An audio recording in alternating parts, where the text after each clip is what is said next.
Hey guys, it's Naomi and my pimple. Y'all see that pimple?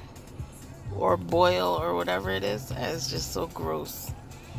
Um, Today's Thursday. I know I posted one on Wednesday and I may or may not post this one. But I am here to just talk about regrets or unspoken regrets. Um, I'm not perfect. I'm far from perfect. I'm not the first to sit and point fingers at anyone and what they're doing wrong because, again, I'm not perfect. Sorry. My children's father, the first one, so my ex-husband, he's battling with some medical things, and he has to undergo some treatments. And with these treatments, his doctor is telling him that he would need someone to do a couple things. He would need to have a support at home to make sure that he's okay and he's adjusting well to the treatments. And he would need someone to sit in the facilities with him as he undergoes these treatments for like 8 to 5 every day, 5 days a week. Y'all, like I said, I need work. There's some work that needs to be happening to me because the first time he got this illness, my son was a year and some change, or just turned 2, something, whatever, almost 2.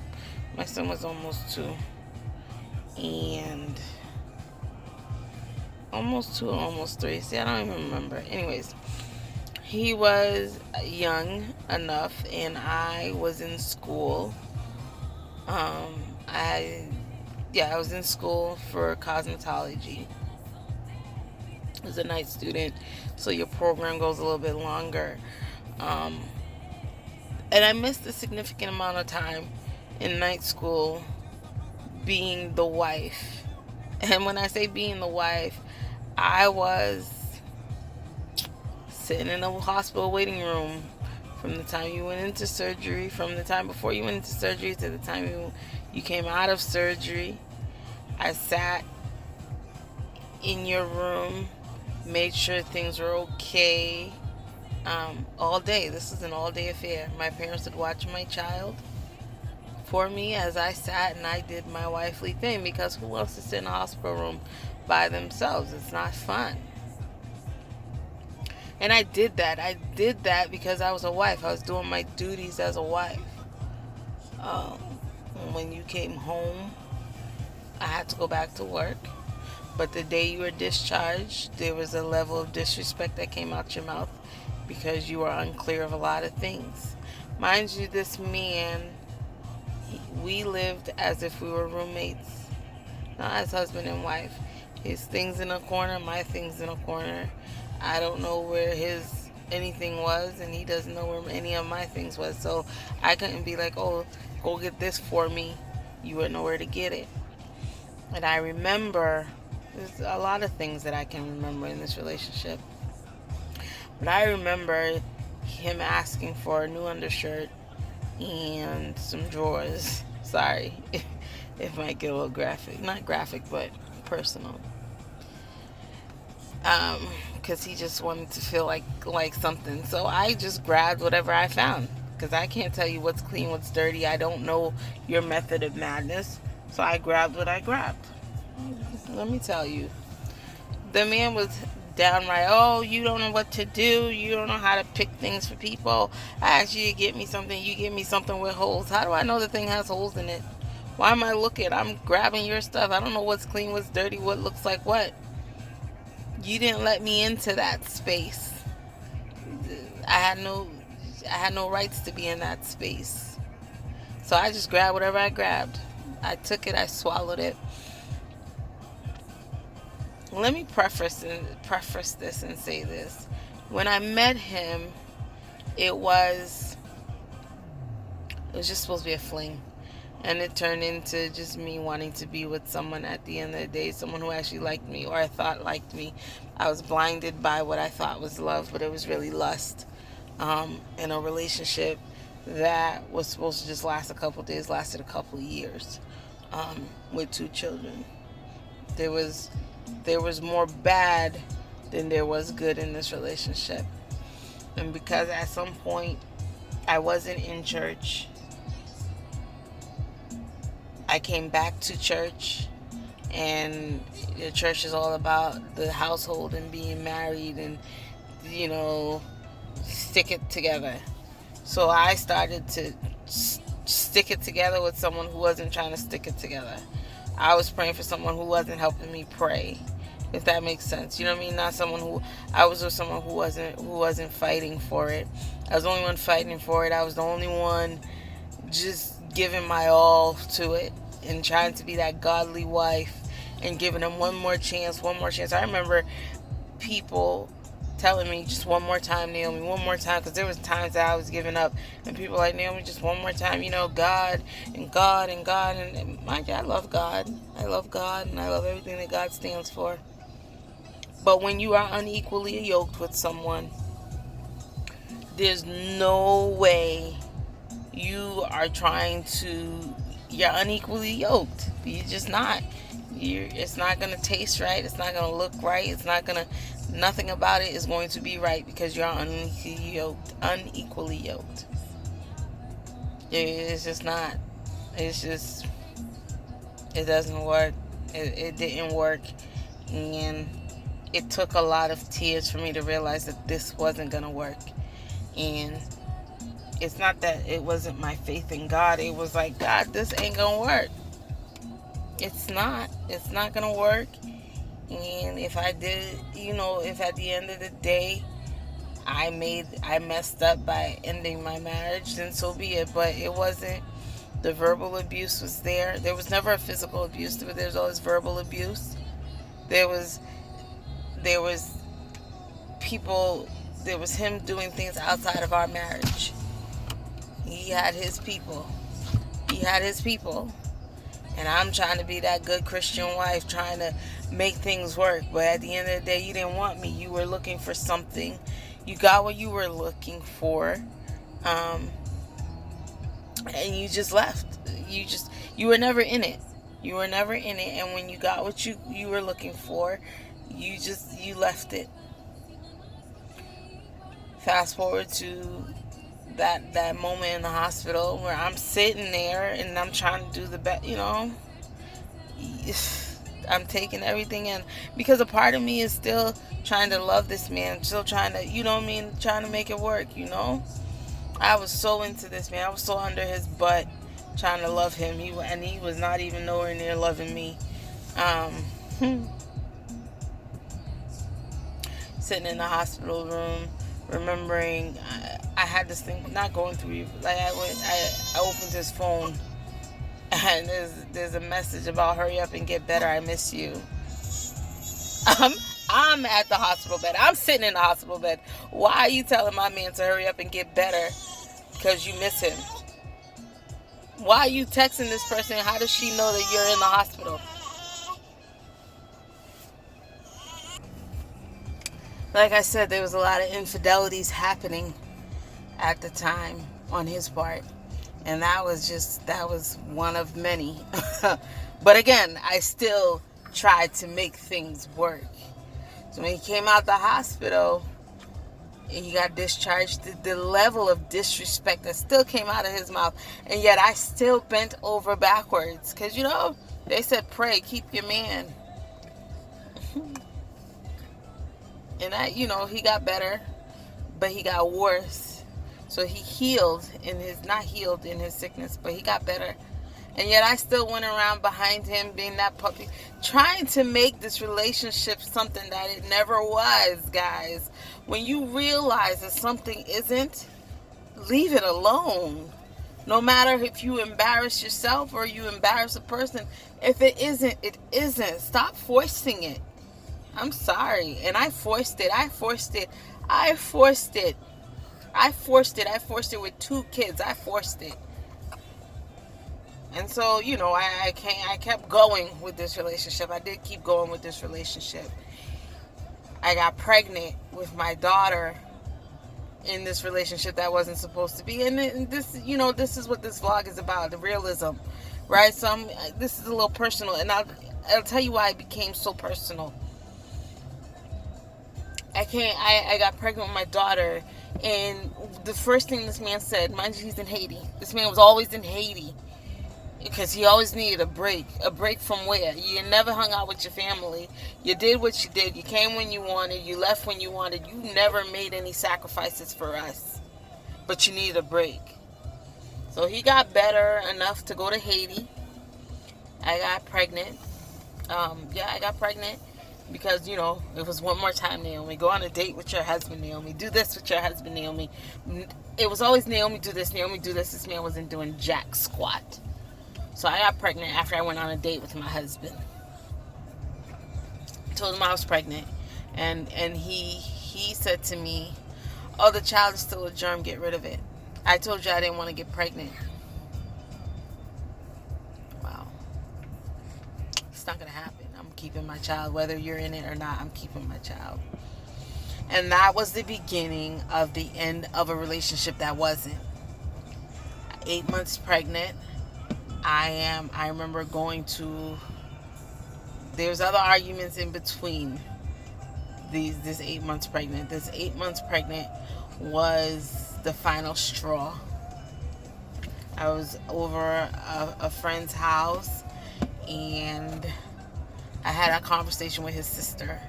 And his sister told me everything that he said about me. He goes, oh, I didn't know you were pregnant. I knew you didn't know I was pregnant.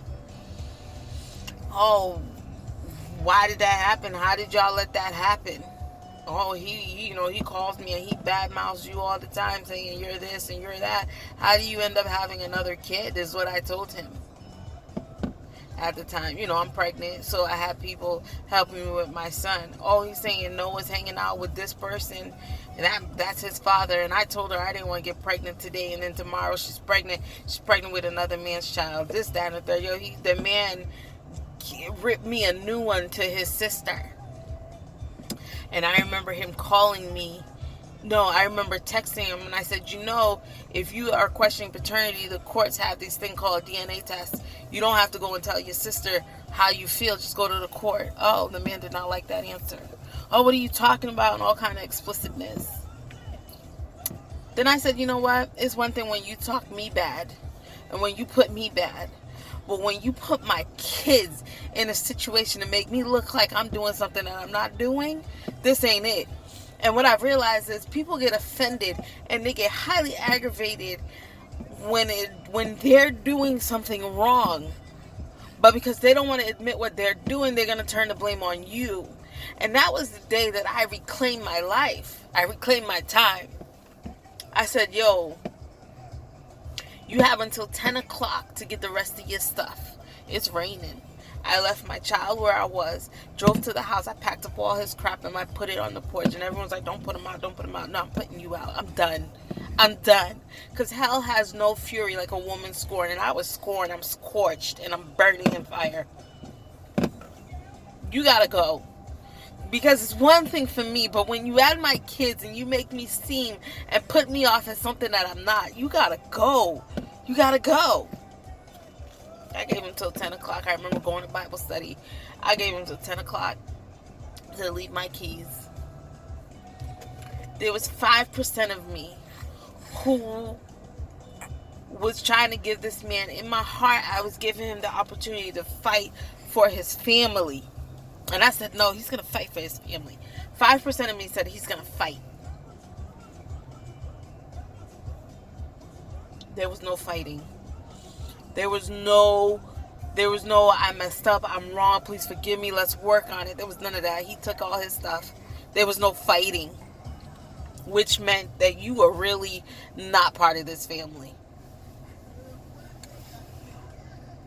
Fast forward to 2018, this was 2014, gave birth to my child.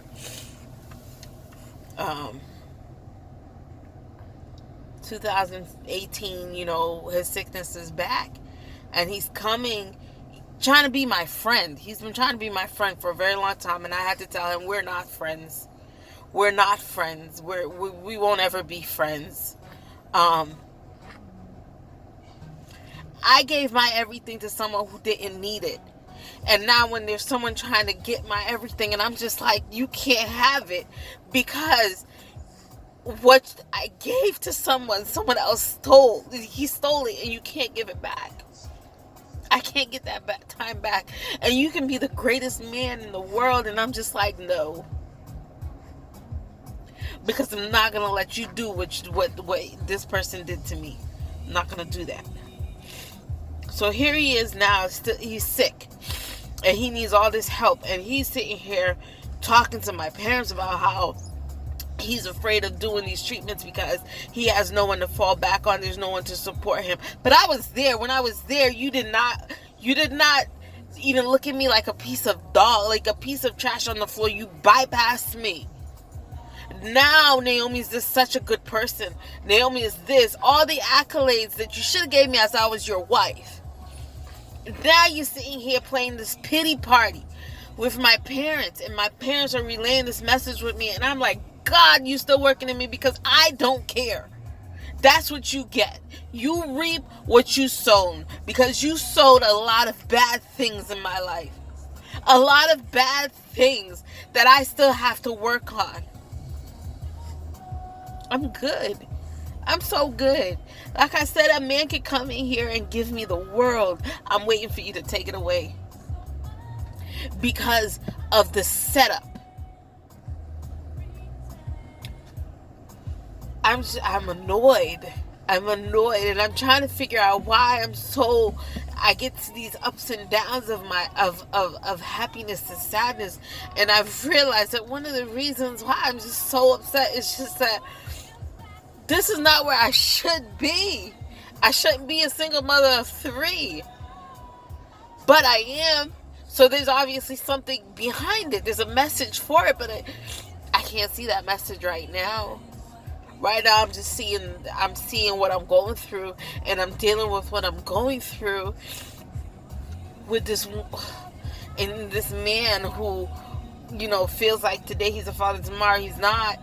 5 minutes today, 5 minutes tomorrow. Oh, I'm doing the greatest job, but you're not. You sick and you die. God forgive me. Like I said, if my mother asked me if he died in Haiti because he had just recently traveled into Haiti, would you go to his funeral? No. Nope. First of all, you're sick. You're sick and you're traveling because you're running away from the sickness. And second of all, why would I do that? To go by your face one more time? To run after your feet? I don't want you. I don't want you. I don't want you. I don't want nothing to do with you. I gave my mother an analogy about, you have poultry and you're seasoning your poultry and you put it in the fridge to let it marinate and to let the seasoning go in the meat. I said, this is what he's doing with his sickness. Instead of cooking the sickness and doing what you have to do to get rid of whatever you need to do with the sickness, you're marinating it and you're letting it just soak up all the juices. So you running away to go to Haiti because you need a break. You ain't working. You don't live with your kids. What do you need a break from?